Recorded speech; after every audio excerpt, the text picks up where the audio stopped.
ओम शांति। सुनाओ आज के कुछ पॉइंट्स,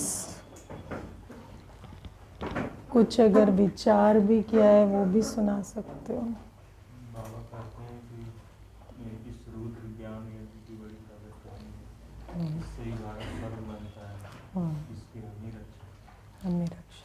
और बच्चे तो भूल जाते हैं, क्या करें कि बच्चे भूल जाते हैं, लगता है कि मुरली मिस करते हैं और पढ़ते हुए सुनते नहीं हैं, या तो ज्ञान ले लिया मगर बाहर जाके भूल जाना।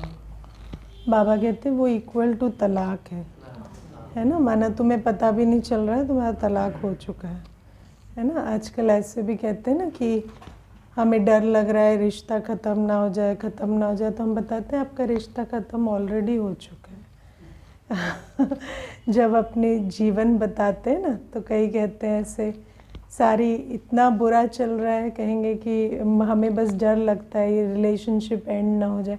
वो एंड तो ऑलरेडी हो चुका है, उसमें ना प्यार है ना सम्मान है ना कुछ है, तो क्या है, बस एक लेबल चल रहा है। ऐसे कई ऐसे भी होते हैं कि हम बीके हैं, ना मुरली है ना योग है ना कुछ है, बस हम बीके हैं, है ना। तो बाबा फिर कहते हैं नहीं, वो ऑलरेडी तलाक हो चुका है, थोड़ा जानो क्या चल रहा है। और क्या बाबा ने कहा अपने धन का भी ध्यान रखें। हाँ आप अपने लौकिक में धन यूज करते हो, हाँ वो भी बाबा का ही हाँ, वो भी है ना। बाबा कहते हैं यज्ञ के धन की संभाल करनी है, तो हम सोचते हैं अच्छा यज्ञ का धन कौन सा है ना। तो बाबा कहते हैं बच्चे यज्ञ के हैं और यज्ञ बच्चों से है, तो हाँ हाँ है ना। तो बाबा ये कहते हैं। और ज्ञान इतना मुश्किल क्यों लगता है लोगों को समझना कि लोग आते तो हैं समझ नहीं पाते थे। नई बातें नई बातें शास्त्रों में नहीं है, तो लोगों को एकदम नया लगता है कि तुम जो सालों से पढ़ते हुए हैं शास्त्र, वो अगर उससे बिल्कुल अलग कैसे हो, एक्सेप्टेबिलिटी नहीं है, एक्सेप्टेबिलिटी नहीं होती। इसमें भी ना एक बात मैं आपको बताऊंगी, जैसे नई बात भी ना समझ आ जाएगी, बड़ी बात नहीं है, लेकिन नई बात है, मुझे मेहनत करके समझना है, यही समझ नहीं आता। जैसे मैंने देखा कि सत्संग में जैसे आते हैं मानो, है ना, तो सत्संग में क्या होता है कि गए नहीं गए, 2 दिन छुट्टी किया, तीसरे दिन, वैसे तो कोई सत्संग रोज़ होता भी नहीं, सप्ताह में 1 दिन कुछ हुआ, 1 सप्ताह गए, दूसरे सप्ताह छुट्टी कर लिया, ऐसे चलता है। लेकिन यहाँ बात है पढ़ाई की। अब आप विचार करो, जब आप स्कूल जाते थे तो आप 1 दिन भी मिस करते थे, रोज़ स्कूल जाते थे। अगर 1 दिन भी मिस किया तो आप उसके नोट्स लेते थे, उसको कवर करते थे, है ना। तो ये पढ़ाई है। अगर कोई समझ जाए ना ये पढ़ाई है, और अगर रोज़ का चैप्टर रोज़ पढ़े, मैं समझती हूँ कम से कम भी बिगनिंग में 1 साल तो हमें 1 दिन भी मिस नहीं करना है ना। उसके बाद हमें ये समझना है, मतलब नोट्स लेने की भी बात नहीं है, हमें डायरेक्ट क्लास में, ऐसा नहीं कि बस बाद में सुबह का शाम भी नहीं होना चाहिए। इतना पंक्चुअलिटी से, रेगुलरिटी से चले, तब वो ताकत भरे, तब वो बात समझ में आए। उसके बाद भले ही हमने 1 दिन मिस किया, नोट्स लिया, उस दिन शाम को मुरली पढ़ा या जो भी किया, तो भी वो बात समझ में आएगी। लेकिन शुरू में जो इस पढ़ाई, ये पढ़ाई है नहीं समझ पाते ना, वो बड़े डिरेल हो जाते हैं। तो ये मेन बात है ना। और क्या, आत्म अभिमानी बने, हाँ, आत्म अभिमानी, देह अभिमानी नहीं रहना है, ठीक है। अब आज हम देखो, बाबा हमें कहते हैं कि ये है रुद्र ज्ञान यज्ञ, और इस यज्ञ से स्वर्ग की स्थापना होती है, और तुम हो इसके यज्ञ रक्षक, ठीक है। कौन है यज्ञ रक्षक? कौन? मैं। है यज्ञ रक्षक, है ना। देखो, यज्ञ रक्षक, जब एक यज्ञ रचा जाता है तो जो ब्राह्मण होते हैं वो उस यज्ञ को संभालते हैं। लेकिन उस यज्ञ में बहुत आते हैं, आते जाते आहुति डालते हैं, है ना, थोड़ा बहुत उस यज्ञ में कुछ दान पुण्य कर देते हैं, और उस यज्ञ से लाभ लेने वाले भी बहुत होते हैं, है ना। लेकिन बाबा कहते हैं कि जो यज्ञ रक्षक होते हैं वो अपनी जिम्मेवारी समझते हैं कि मुझे इस यज्ञ की संभाल करनी है। कल बाबा ने मुरली में कहा, मैं सेंटर्स के बच्चों से बात करता हूँ, है ना। हम सेंटर्स के बच्चे हैं जो बैठे, है ना, भले ऑनलाइन भी बैठे, लेकिन कौन है? सेंटर के बच्चे। हम कोई ऐसे ही ऑफ एंड ऑन सुनने वाले नहीं हैं, हम सेंटर के बच्चे, समझते हो। हम जो बाबा हमें कहते हैं तुम यज्ञ रक्षक हो, इस यज्ञ को बाबा ने क्यों रचा है?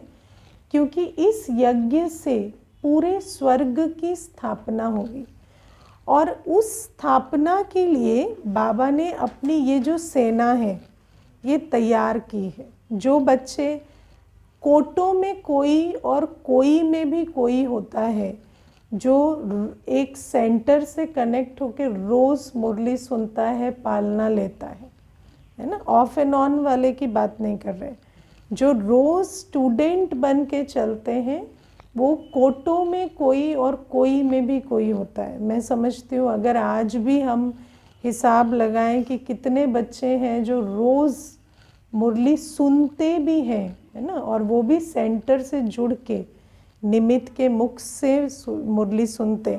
एक होता है किसी निमित्त से सुनते हैं, आप तो समझते हो मेरा निमित्त है, लेकिन उसको नहीं पता ये एग्जिस्ट भी करता है, वो नहीं, है ना। जो जुड़कर सुनते हैं, जो पालना लेते हैं, जो अपना चार्ट देते हैं, जो संबंध में रहते हैं, ऐसे जो बच्चे होते हैं ना, बाबा कहते हैं वो बच्चे यज्ञ रक्षक होते हैं, है ना।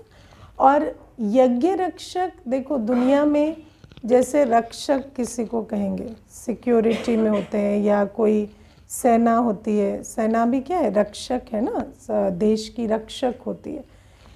तो जो रक्षक होता है उसकी मेन चीज़, मेन क्वालिफिकेशन क्या होती है? वो पावरफुल होता है।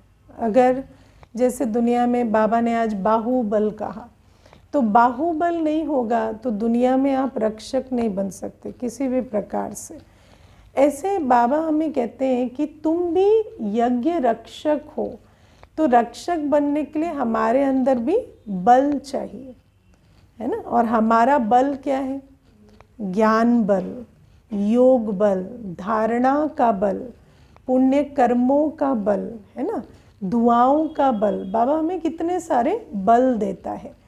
अब जैसे आप देखो कि दुनिया में भी कोई व्यक्ति अगर बाहुबल वाला है, चलो आज है, लेकिन अगर वो रोज़ अपनी फिटनेस पे ध्यान ना दे तो क्या होगा? कल उसकी फिज़िकल फिटनेस कायम नहीं रहेगी। ऐसे ही जो भी सेना भी होती है उसको भी रोज़ ट्रेनिंग चाहिए। अगर रोज़ उनके अंदर बल ना भरे तो वो भी आज सेना है, कल ढीले हो जाएंगे। तो बाबा कहते हैं इसीलिए ये जो रोज़ की मुरली है, सबसे पहली चीज़ क्या है? मुरली। मुरली नहीं है तो सोर्स ही नहीं।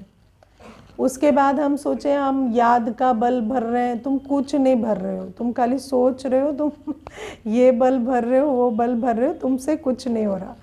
तो सबसे पहली चीज़ है मुरली। तो बाबा कहते हैं ये जो मैं रोज़ मुरली सुनाता हूँ और जो मेरे बच्चे रोज़ मुरली को सही तरीके से सुनते हैं, समझते हैं निमित्त के द्वारा, वो जो मुरली सुनने वाले बच्चे हैं वो मेरी सेना है।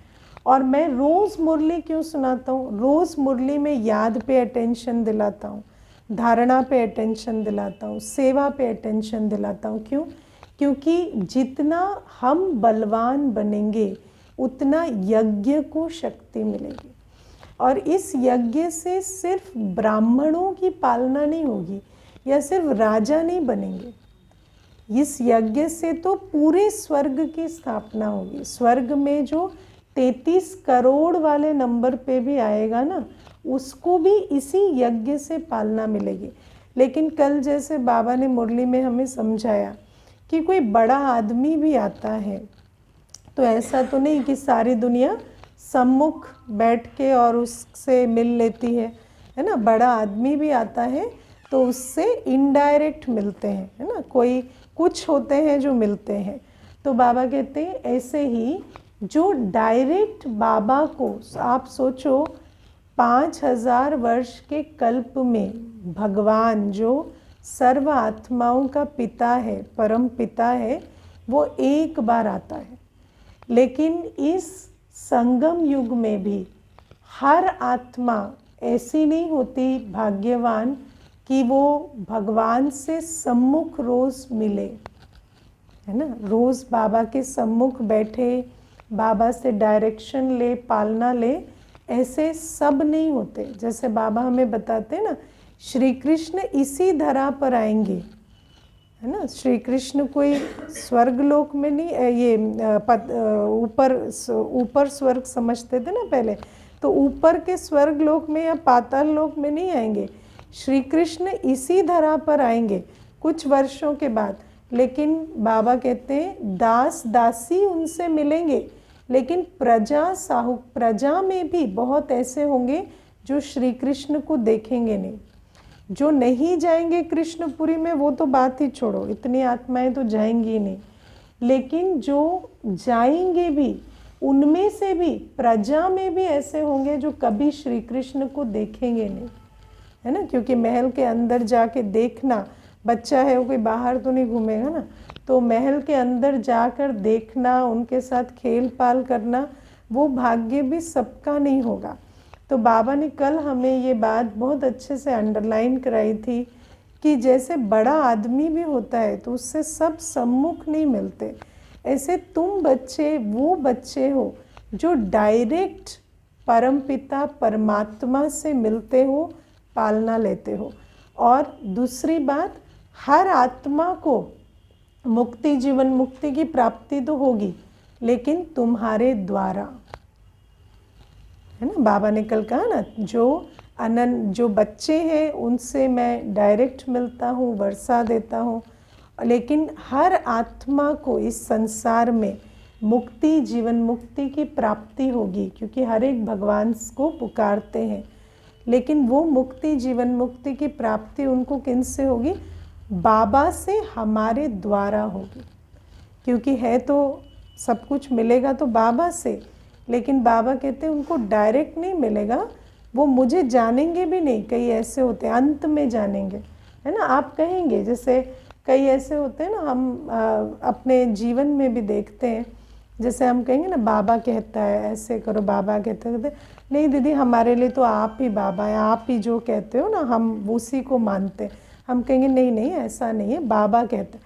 तो वो जान नहीं पा रहे हैं, अंत में जानेंगे, अंत में जानेंगे कि हाँ ये जो कहती थी ना बार बार बाबा कह रहा है आपको, बाबा कह रहा है, तो बाबा कौन है उसको अंत में जानेंगे, पहले नहीं जानेंगे। तो बाबा कहते हैं ये जो इनडायरेक्ट वाले हैं इनकी पालना भी हमें करनी है। लेकिन बाबा कहते हैं इसीलिए ये जो यज्ञ रक्षक हैं इनकी मैं इतनी, क्या कहें, इतनी स्ट्रेंथ भरता हूँ या इतनी इनको सशक्त करता हूँ, क्योंकि सारे विश्व की सेवा इनसे होनी। और बाबा कहते हैं सिर्फ स्वर्ग की बात नहीं है, बाबा तो कहते हैं कि भक्ति में भी जो इतने भगत भी बनेंगे वो भी इस समय कुछ ना कुछ अंजलि लेकर जाएंगे। आज आप देखो कितने बच्चे हैं जो शिवानी बहन से यूट्यूब पे, क्योंकि सबसे ज़्यादा रीच उनकी है, तो कितने आत्माएं हैं जो परमात्म ज्ञान ले रही हैं, नहीं ले रही हैं क्या, करोड़ों में है ना, या करोड़ों में भी नहीं कहें, उससे भी ऊपर इतनी आत्माएं हैं जो ज्ञान ले रही हैं। लेकिन वो जो ज्ञान है वो कोई ऐसा भी नहीं कि वो एक क्लास सुन के कोई दूसरी क्लास पे भी आते हैं। कई ऐसे भी होते हैं, एक क्लास सुनी, 2 क्लास सुनी, उससे एक धारणा कर ली, एक छोटी सी बात समझ ली, मुझे वेस्ट थिंकिंग नहीं करनी है, मुझे कंप्लेन नहीं करनी, इतना सा समझ लिया, उसके बाद ज़्यादा कुछ समझा नहीं, सीखा नहीं, तो वो क्या बनेंगे? भगत बनेंगे। कम से कम भगत तो बनेंगे ना। तो बाबा कहते हैं ये सेवा भी हमें करनी है, इतनी जो ऊंची सेवा, सारे कल्प में जितनी भी आत्माएं आएंगी उन सब की सेवा, सब धर्मों की, सब आत्माओं की सेवा। लेकिन वो सेवा कैसे होगी? जितना बच्चों में ज्ञान बल, याद का बल, धारणा का बल, सेवा का बल होगा, है ना। जितना बच्चों के अंदर एक तो ज्ञान बल, जो आज बाबा हमें कहते हैं ना कि शास्त्रों के ज्ञान से कभी मुक्ति, जीवन मुक्ति नहीं होगी, मुक्ति भी नहीं पा सकती आत्मा, जीवन मुक्ति तो छोड़ो, शास्त्रों के ज्ञान में तो आत्मा का भी ज्ञान नहीं है। अब आप सोचो कि जब आत्मा को बुद्धि से, शरीर से अलग होना ही नहीं आता, यही नहीं पता मैं आत्मा हूँ, तो जब वो अंत में घर जाएगी तो उसको शरीर से छूटने में कितनी तकलीफ होने वाली है ना। लेकिन आप सोचो कि आज इस यज्ञ सेवा के आधार से मेजॉरिटी दुनिया में ये बात होने लगी, हम आत्मा हैं, भले ही, है ना, भले ही चलो वो धारणा ना भी हो, भले ही वो स्वरूप ना बना हो, तो बाबा कहते हैं ना, जानना या सुनना या समाना और स्वरूप बनना, 3 बातें बाबा सदा कहते हैं। सुनना, समाना और स्वरूप बनना, ये भी ज्ञान की स्टेजेस हैं। चलो समाया नहीं है, स्वरूप भी नहीं बना है, लेकिन सुना तो है ना। मैं आत्मा हूँ और ये शरीर प्लस आत्मा है, ये जब तक शिव बाबा के द्वारा या उसके इंस्ट्रूमेंट के द्वारा ना सुने, तो यहाँ तक सुना भी किसी ने नहीं है दुनिया में, है ना। तो बाबा हमें कहते हैं जिसने कभी सुना ही नहीं मैं आत्मा हूँ, वो कैसे जाएगा मुक्ति में, बताओ, है ना। तो बाबा हमें कहते हैं, और एक चीज़ हम सुन लेते हैं ना, तो बुद्धि ऐसी चीज़ है, वो खिटखिट खिटखिट खिटखिट अंदर करती रहेगी, कुछ ना कुछ वो दूसरी बात उससे रिलेटेड, या हम अट्रैक्ट भी करेंगे। कई बार होता है ना, आपको कोई बात समझ आ जाती है तो उससे जुड़ी कई बातें आपको आसपास भी ऑब्ज़र्व करने को मिल जाती हैं।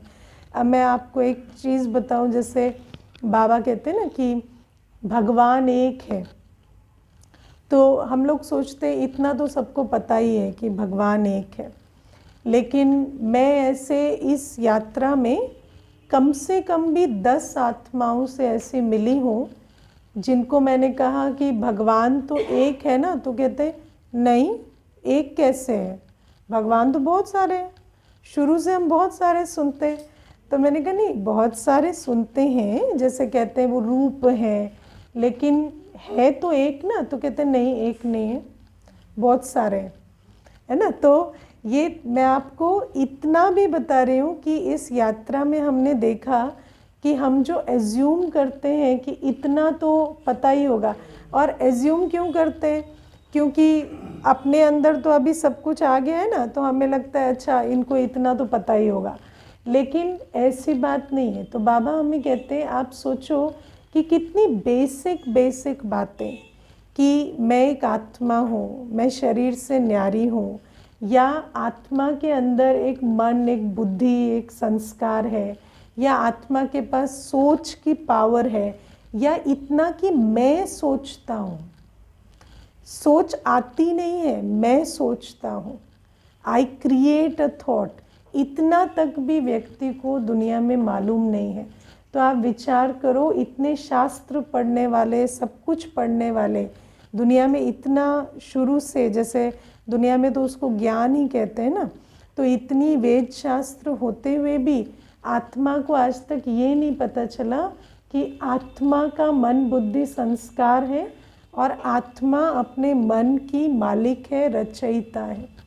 तो बाबा कहते हैं बिना ज्ञान के तो न मुक्ति हो सकती, न जीवन मुक्ति हो सकती, और इसीलिए हम बच्चों को बाबा ज्ञान बल रोज़ भरते हैं, रचना का ज्ञान, रचयिता का ज्ञान, आदि मध्य अंत का ज्ञान। आप सोचो आदि मध्य अंत के ज्ञान में बंदर पने की मत कितनी भरी हुई है, कितना ये मत अंदर भरी हुई है कि हम बंदर थे, है ना। अभी पीछे कोई मुझे पूछ रहे थे आयरन एज तब नहीं शुरू हुई जो पत्थर से पत्थर रगड़े थे, आग निकली थी, है ना। तो हम लोग तब कहाँ से हम आए हैं, आप विचार करो, हमारी हिस्ट्री, हमारा सब कुछ जो भी हमने स्कूल में, कॉलेज में पढ़ा है, वो सब कहाँ है, क्या उसमें पढ़ाया गया है।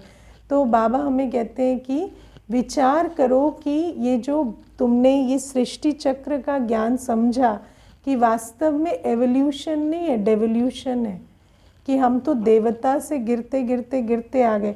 अब आप विचार करो, दुनिया में ऐसी कोई भी चीज़ है जो अपने आप इवॉल्व होती है? ऐसी कोई चीज़ नहीं है जो अपने आप इवॉल्व होती है। पुरानी से नई आप ही बन जाती है? नहीं, हर चीज़ नई से पुरानी आप ही बनती है। आपको एक बीज को भी वृक्ष बनाने के लिए उसकी पालना करनी पड़ती है। जब तक इंटरवेंशन ना हो, उसको पालना ना मिले, एक बीज भी एक वृक्ष नहीं बनता।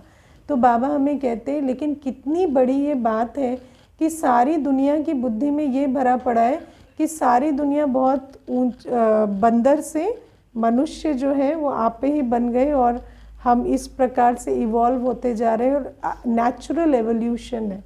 तो बाबा हमें कहते हैं ये जो ज्ञान है, जब तक आत्मा ये ना समझे, क्योंकि मनुष्य तो इसी भ्रम में रह रहा है ना कि हम रोज़ रोज़ इवॉल्व कर रहे हैं, साइंस इतनी एवोल्यूशन कर रही है, इतनी डेवलपमेंट हो रही है, इतनी साइंटिफिक जो नॉलेज आत्मा को आ गई है। लेकिन आप विचार करो, आज भी मेजॉरिटी बीमारियों के इलाज नहीं है। मनुष्य जो इतना कहता है ना, आज मेजॉरिटी बीमारियों के इलाज है नहीं, लेकिन उस बात को कहा नहीं जाता। जब बीमार होते हैं और जाते हैं ना, तो डॉक्टर कहता है इसका इलाज नहीं है, बाकी तो सबका है। अच्छा, उसका है? नहीं, उसका भी नहीं है, अभी वर्क इन प्रोग्रेस चल रहा है। एक वायरस का भी ट्रीटमेंट नहीं मिलता। लेकिन मनुष्य, आप सोचो कि अपनी स्थिति के कारण बीमारियों की रचना तो लीप्स एंड बाउंड्स में कर रहा है, लेकिन उसके इलाज उसके साथ पेस भी नहीं रख पा रहे। लेकिन ये जो बुद्धि में पर्दा पड़ा हुआ है ना कि हम इवॉल्व कर रहे हैं, इस कारण से मनुष्य को अपने पतितपने या अपने नीचे गिरने का अनुभव भी नहीं है। तो बाबा हमें कहते हैं तुम्हारे अंदर ज्ञान बल भरना पड़ेगा, है ना। अब ज्ञान बल क्या होता है? ये तो ज्ञान होता है। अब ज्ञान बल क्या होता है? जो 3 स्टेजेस सुने ना, सुनना, समाना और स्वरूप बनना।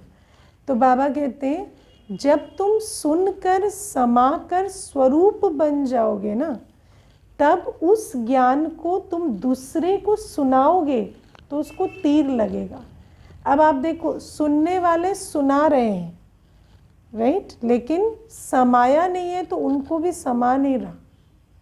खुद स्वरूप नहीं बने हैं तो दूसरे को भी स्वरूप नहीं बना पा रहे। इसीलिए बाबा कहते हैं किसी आत्मा के अंदर ज्ञान बल भरने के लिए तुम्हें पहले अपने अंदर ज्ञान बल होना चाहिए।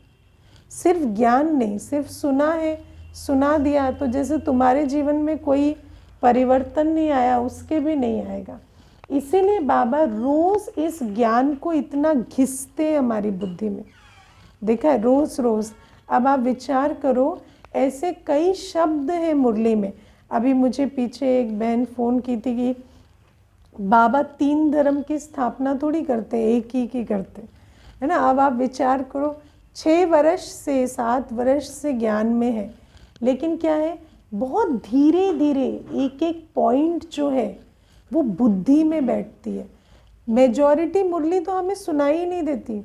ये चीज़ ऐसी है कि कितने कितने वर्षों में हमें एक एक बात ज्ञान की बुद्धि में बैठती है। नहीं तो क्या होता, मुरली सुनते हैं ना, तो जो सुना हुआ है वो तो सुनाई देता है, जो नई बात है वो फिगर आउट ही नहीं होती कि ये नई बात है। तो बाबा हमें कहते हैं तुम्हें ये जो रोज़ मुरली, इस मुरली से तुम्हारे अंदर ज्ञान बल भरता है, सुनना, समाना और स्वरूप बनना। और ये जो आर्मी है ना, बाबा की आर्मी, जितने हम ज्ञान स्वरूप होंगे, हम यज्ञ रक्षक जितने ज्ञान स्वरूप होंगे, उतना स्वरूप का मतलब क्या है, हमारा हर संकल्प, हर बोल, हर कर्म नॉलेजफुल हो जाएगा, है ना। क्योंकि क्या होता है, अगर सिर्फ ज्ञान सुनते हैं, स्वरूप नहीं बने, तो जब ज्ञान सुनाने की बारी आएगी तो ज्ञान सुनाएंगे, उसमें भी क्या करेंगे, अपना कुछ दुनिया का जोड़ देंगे, है ना, जो अपनी मत भी उसमें कुछ ना कुछ मिक्स कर देंगे। लेकिन जैसे ही ज्ञान सुना के उठेंगे तो व्यवहार में उनका ज्ञान स्वरूप नहीं होगा। धारणा स्वरूप भी नहीं कह रही, ज्ञान स्वरूप भी, है ना। जैसे कर्मों की गति का भी जो ज्ञान मिला है या आदि मध्य अंत का भी जो ज्ञान मिला है, वो भी कर्मों में दिखाई नहीं देगा कि इनको कोई ये ज्ञान मिला है या मैं आत्मा हूँ, ये भी समझ कर नहीं चलेंगे। तो बाबा इसीलिए कहते हैं कि जो बच्चे हैं वो ज्ञान स्वरूप बनेंगे, तब उनके संकल्प, बोल और कर्म नॉलेजफुल होंगे और उनका verbal communication, non verbal communication, जब ज्ञान सुना रहे तब और जब नहीं सुना रहे तब, सब कुछ ज्ञान स्वरूप होगा, है ना। और उससे होगी सेवा। क्योंकि दुनिया में आप सोचो, एक दिन कोई कैलकुलेट कर रहे थे ना कि पर ब्राह्मण कितनी जिम्मेवारी है ना। मानो आप विचार करो कि 9 लाख पक्के ब्राह्मण बनेंगे, अगर हम इसको भी मानते हैं। वैसे तो बाबा कहते 16,108, पक्के तो 16,108 ही बनेंगे, लेकिन मान लो कि 9 लाख भी मानते हैं, तो आप आज 33 करोड़ के हिसाब से 9 लाख को देखो, है ना। जो एक एक ब्राह्मण बनाएंगे, वो भी 33 करोड़ के हिसाब से 9 लाख का रेशियो है। तो एक एक पे कितनी जिम्मेवारी आएगी, कैलकुलेट करना, है ना। कुछ 7,000 या 700 कुछ है, मुझे उसका याद नहीं आ रहा नंबर। और दूसरा है, अगर आप पूरी दुनिया के हिसाब से देखो तो एक एक ब्राह्मण पे कितनी जिम्मेवारी। तो बाबा हमें कहते हैं, तुम अगर ज्ञान स्वरूप नहीं बनेंगे तो तुम्हारे द्वारा जो सेवा होनी वो कैसे होगी। ठीक है। फिर दूसरा बल बाबा कहते हैं योग बल, क्योंकि बाबा आज क्या कहते हैं, बाहुबल से विनाश होता है, योग बल से स्थापना होती है ना। क्योंकि दुनिया में हम बिना बाबा की याद के जो भी कर्म करते हैं वो कभी कल्याणकारी कर्म नहीं होता। क्योंकि बाहुबल या रावण मत, बात एक ही है। हर कर्म हम रावण मत पर करते हैं।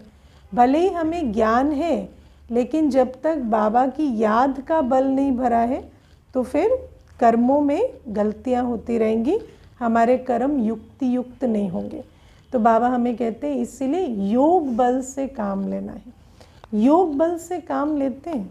देखो, हम लोग सॉल्यूशंस चाहते हैं आजकल, है ना। दुनिया में व्यक्ति 2 शब्द बहुत कहता है, प्रॉब्लम और सल्यूशन, ठीक है। लेकिन ये जो दुनिया का जो आज स्वरूप है ना, इसमें सल्यूशंस नहीं हो सकते। There are no solutions.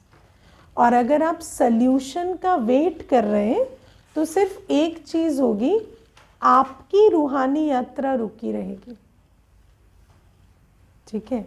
कोई भी चीज़ है, चाहे शरीर का पेपर है, संबंध का है, परिस्थितियां हैं, फाइनेंसेस है, कोई भी चीज़ है, इस दुनिया में सल्यूशंस नहीं है। 63 जन्मों के विकर्मों के हिसाब किताब चल रहे, कयामत का समय है, इस दुनिया में किसी चीज़ का कोई सल्यूशन नहीं है। इसीलिए बाबा हमें कहते हैं, तुम हर कार्य योग बल से करो, श्रीमत पर करो और योग बल से करो। तुम्हें इस संगम युग में एक ही चीज़ का ध्यान रखना है कि मैं जो भी, देखो, लौकिक जिम्मेवारी संभालना सिखाना नहीं पड़ता, उससे तो वैसे इतना अटैचमेंट है, तो वो तो तुम्हें करना है, कर ही रहे हो। लेकिन उसको करते हुए तुम्हें क्या करना है, तुम्हें श्रीमत पर अटेंशन देना है। क्योंकि ये लौकिक जिसको तुम अपनी जिम्मेवारी समझ रहे हो ना, ये ऐसे छू हो जाएगी। और फिर जो एक्चुअली मैटर करता है कि तुमने अपना तन मन धन कैसे लगाया, सफल किया या व्यर्थ किया, उस पर तुम्हारा अटेंशन रहेगा नहीं। इसीलिए बाबा कहते हैं श्रीमत पर हमें चलने पे अटेंशन रहना है, लौकिक जिम्मेवारी पूरी करते हुए, और श्रीमत पर हम निरंतर चलते रहें।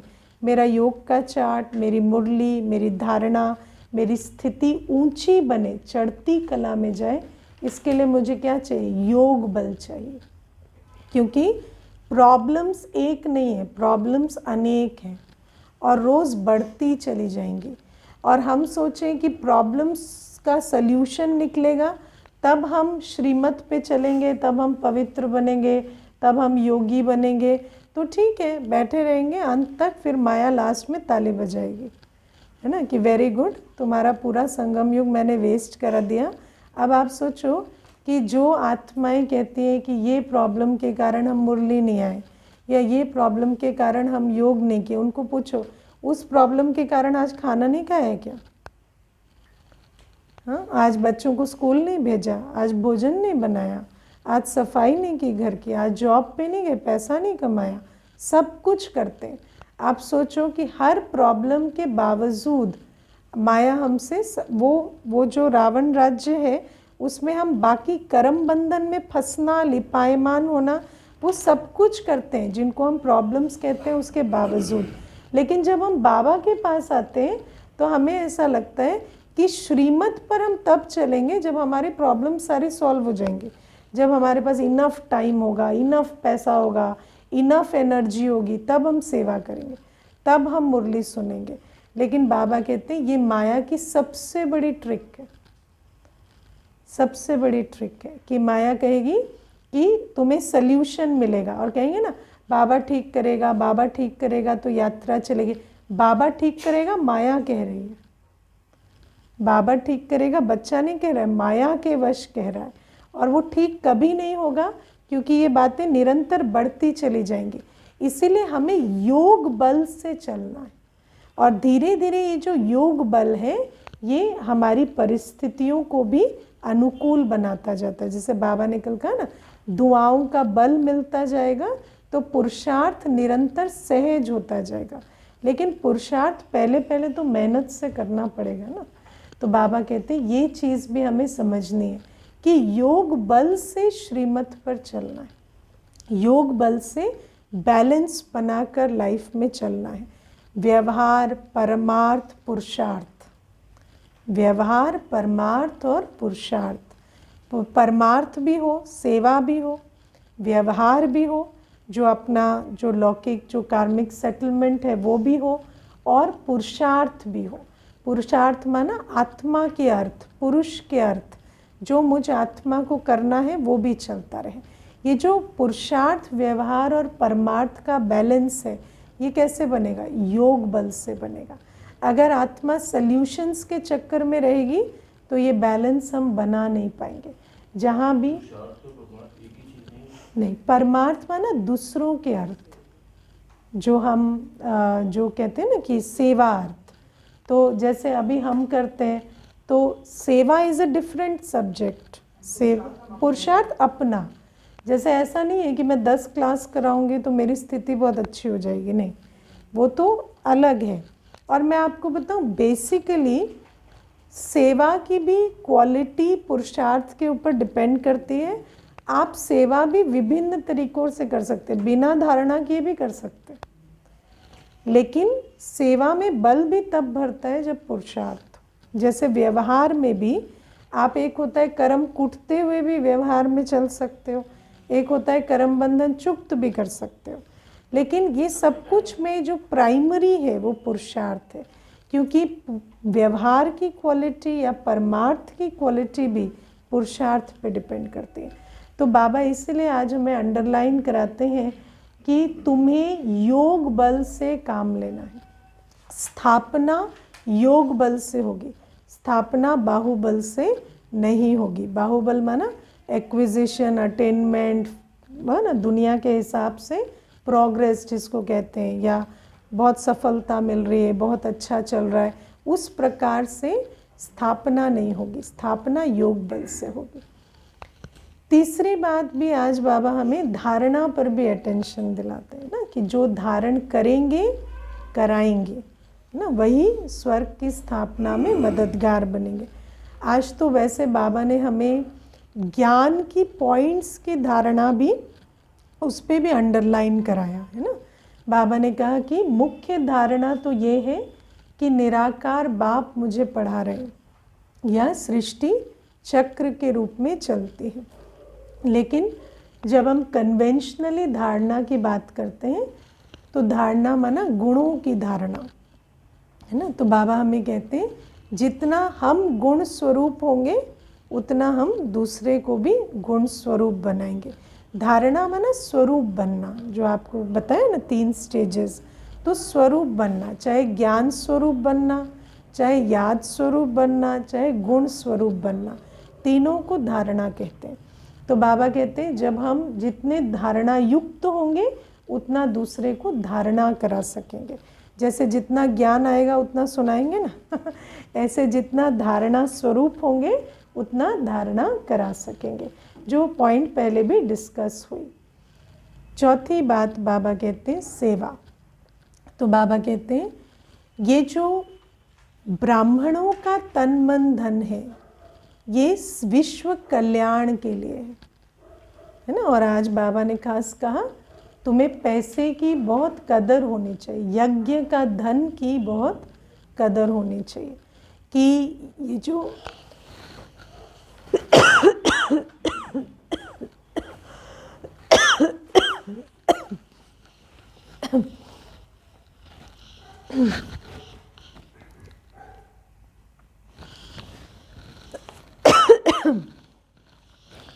तो बाबा कहते हैं कि ये जो हमारा तन मन धन है ये यज्ञ सेवा अर्थ है। और देखो सेवा तो तब होगी ना जब हम इससे पहले ट्रस्टी बनकर चलेंगे। जब हम ट्रस्टी बनकर चलेंगे, समझेंगे कि मैं एक ब्राह्मण हूँ और ये तन मन धन सेवा अर्थ है, तो उसकी संभाल भी करेंगे, वृद्धि भी करेंगे और उसको व्यर्थ और विकारों में भी नहीं लगाएंगे, है ना। क्योंकि देखो यज्ञ सेवा में तन मन और धन शक्तिशाली और पवित्र होना चाहिए।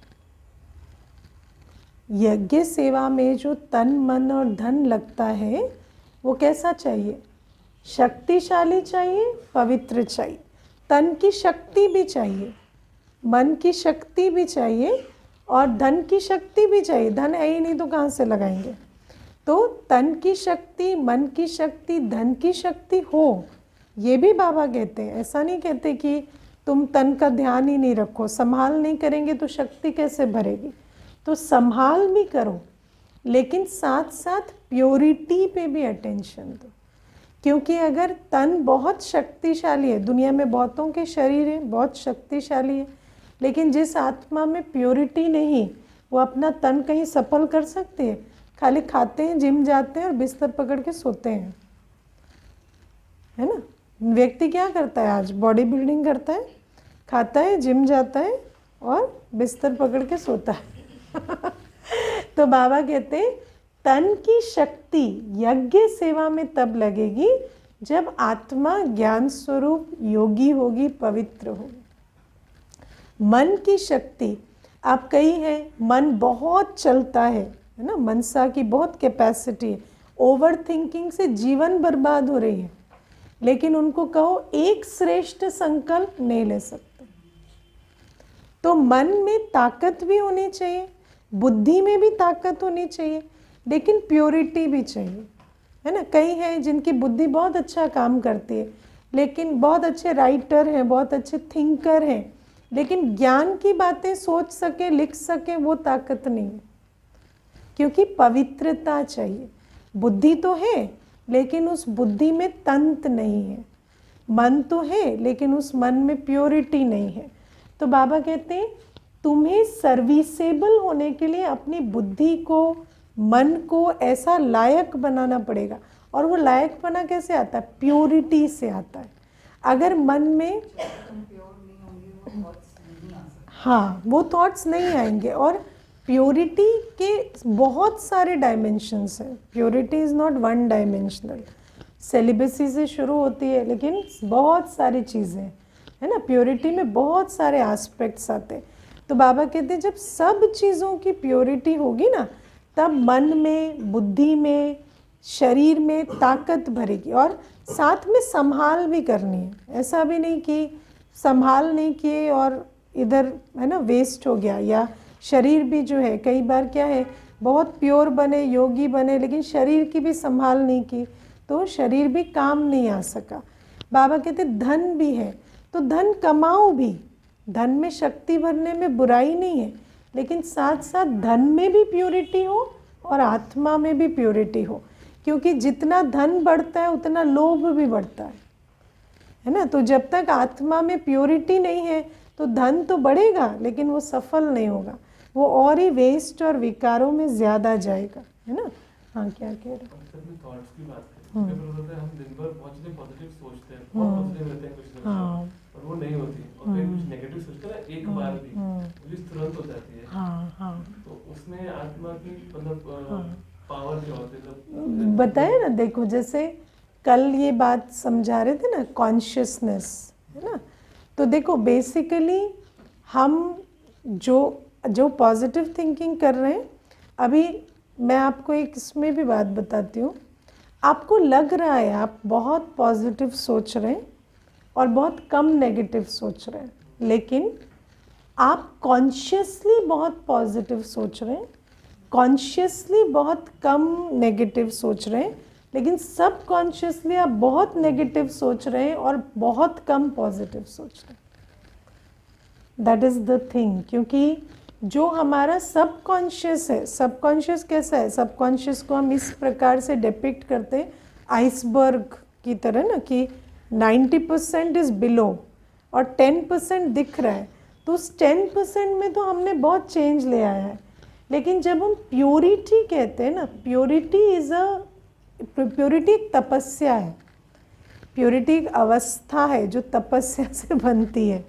जैसे जैसे आप ज्ञान मार्ग में, अब मैं ये भी नहीं कहूँगी 10 साल 20 साल, अगर आप सच में चल रहे हैं तो 10 साल 20 साल, है ना। क्योंकि कई बार ऐसा होता है 10 साल 20 साल तो पर कुछ किया नहीं है 10 साल 20 साल में, लेकिन 10 साल 20 साल में यदि सच में मर्यादा पूर्वक चल रहे हैं, सच में निमित्त निर्माण होके चल रहे हैं, सच में सुन के चल रहे हैं, मान के चल रहे हैं, तो 10-12 वर्ष में थोड़ा प्योरिटी का लेवल जमने लगता है। क्योंकि प्योरिटी हर चीज़ से आती है। जैसे बाबा ये जो स्वदर्शन चक्र फिराने के कहते हैं, प्योरिटी ऑफ माइंड, कमल पुष्प समान जीवन जीने को कहते हैं, प्योरिटी ऑफ लाइफ, है ना।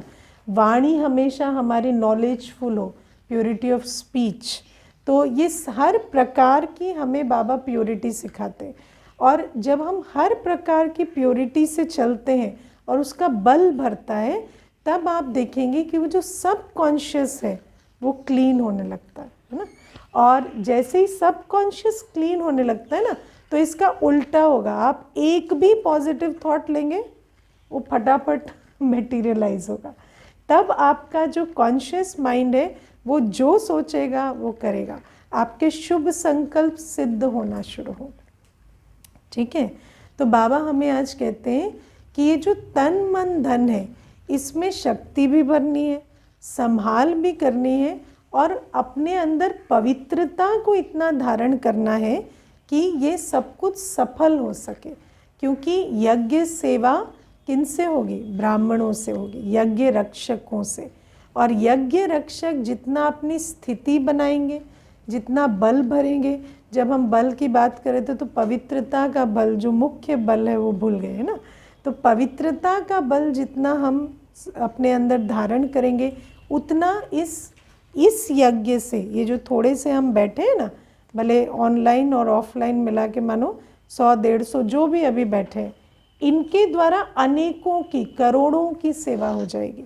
क्योंकि सेवा जो है वो दोनों रीति से होती है, सूक्ष्म और स्थूल। तो स्थूल के लिए भी सेंटर बनाते हैं, जो भी हम यज्ञ में सेवा करते हैं, धन सफल करते हैं, सहयोग देते हैं, वो सब स्थूल सेवा में काम आता है। या तन से सहयोग देते हैं, वो स्थूल सेवा में काम आता है। और जो हम स्थिति बनाते हैं, बल भरते हैं, पवित्रता की वाइब्रेशन जनरेट करते हैं, उससे यज्ञ सेवा जो बेहद की होती है, उससे आत्माओं का आह्वान होता है, उससे आत्माओं का इस तरफ बुद्धि योग जुड़ता है। बाबा हमारे को यूज़ करके साक्षात्कार कराता है। तो बाबा कहते हैं ये जो सारी सेवा है, जो स्वर्ग की स्थापना और भक्ति मार्ग में भी आत्माओं को का जो पाठ भरेगा वो भी इसी समय की सेवा से होगा। तो समझते हो आप कितने महत्वपूर्ण हो, आपकी स्थिति, आपका तन मन धन का क्या महत्व है ना। इसीलिए बाबा हमें रोज़ इतनी ट्रेनिंग देता है, वरना कौन है जो इतनी रोज़ ट्रेनिंग देगा, क्योंकि हम बाबा की यज्ञ रक्षक हैं, बाबा की सेना है। ओके, ओम शांति।